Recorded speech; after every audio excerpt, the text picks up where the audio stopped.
Hi, my name's Gillian Kirkpatrick and I'm playing the part of younger Dorothy Squires. It is extremely challenging. I'm loving the challenge. I have to learn several of her songs and sing them in different styles according to the period in which she sung them, so that's challenging.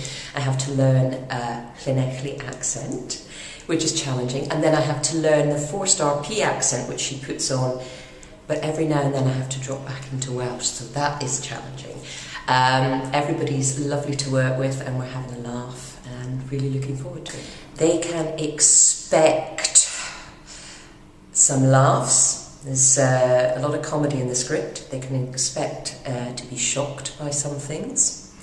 And hopefully to just have a really, really enjoyable evening. It's a play that's got everything in it, you know. It's a play with music and also tragedy and comedy and, you know, all sorts. So.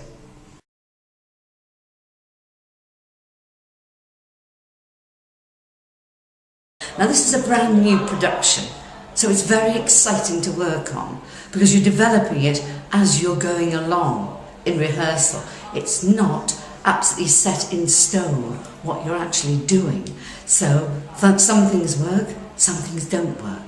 So I'm hoping it's going to be equally as exciting for the audience. I think it will be. I think it's going to be very memorable.